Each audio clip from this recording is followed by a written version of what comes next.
जय महाकाल। केतु,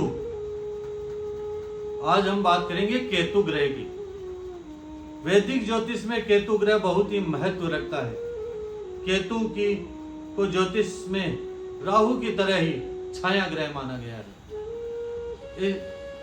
हम राहु ग्रह के ज्योतिषीय महत्व के साथ ही इसके पौराणिक मान्यता के बारे में भी बताएंगे। केतु यंत्र, मंत्र, जड़ यंत्र के बारे में बताया जाएगा। केतु ग्रह को देखा जाए तो खगोलीय दृष्टि में राहु की तरह ही इसका भी कोई अस्तित्व नहीं है। वैदिक ज्योतिष में इस ग्रह की उपस्थिति को बतलाया गया है, वो भी एक छाया ग्रह के रूप में, जो स्थिति व अपने साथ बैठे ग्रह के अनुरूप ही फल प्रदान करते हैं। केतु कुंडली में किस भाव में बैठा है, यह इसके परिणाम पर काफी प्रभाव डालता है।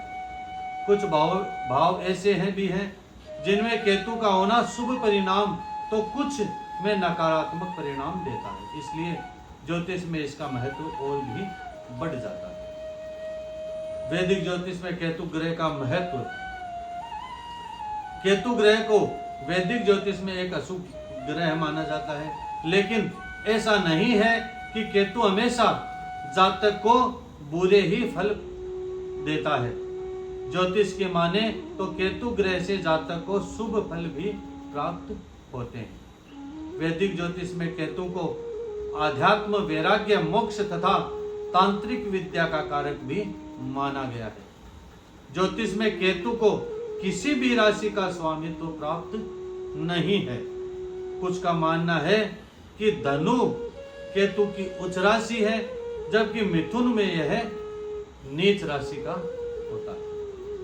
केतु के नक्षत्र वैदिक ज्योतिष में 27 नक्षत्रों में से अश्वनी, मघा एवं मूल नक्षत्र का स्वामी केतु को माना गया है। यह एक अशुभ ग्रह माना गया है।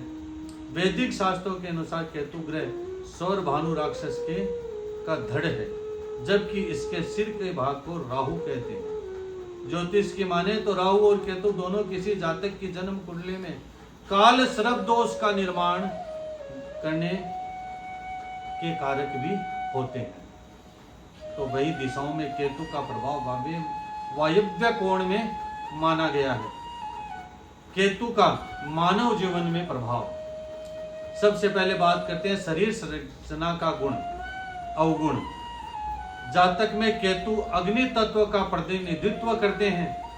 केतु के कारण ही जातक का स्वभाव कठोर होता है। जातक त्वरित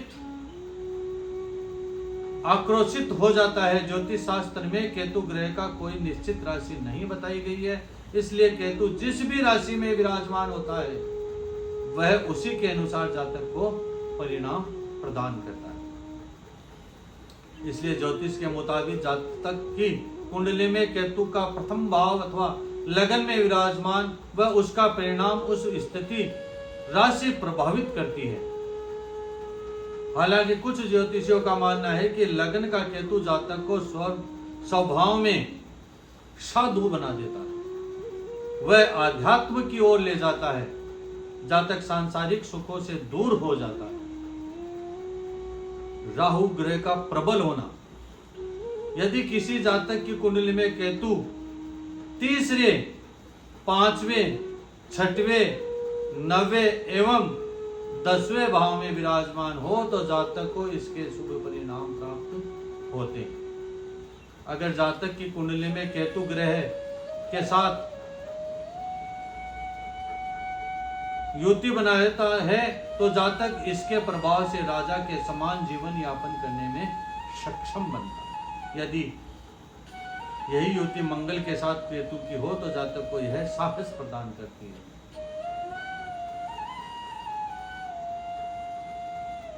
कुंडली में राहु ग्रह का कमजोर होना, कुंडली में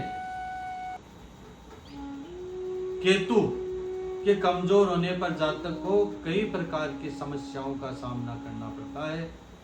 इससे जातक आवेश व गुस्से वाला हो जाता है। जातक का कार्य आसानी से सिद्ध नहीं हो पाता है, उसे छोटे से छोटे कार्य को भी पूरा करने के लिए जरूरत से ज्यादा परिश्रम करना पड़ता है।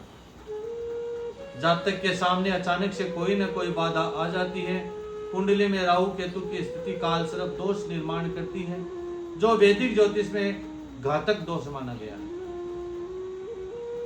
पौराणिक महत्व केतु का, केतु ग्रह की पौराणिक मान्यता की बात करें तो इसका संबंध समुद्र मंथन से है, जैसा कि राहु से। राहु ग्रह का भी और केतु ग्रह का दोनों का संबंध समुद्र मंथन से ही है। सौर भानु नाम के राक्षस का धड़ है केतु ग्रह। कथा के अनुसार अमृत पान करने के कारण नारायण ने इनका सुदर्शन चक्र से सर काट दिया था, जिसके बाद एक सिर का नाम राहु, धड़ का नाम केतु पड़ा। इसके पीछे सूर्य व चंद्र थे, जिसके चलते ये दोनों मिलकर सूर्य व चंद्रमा को ग्रहण लगाते हैं।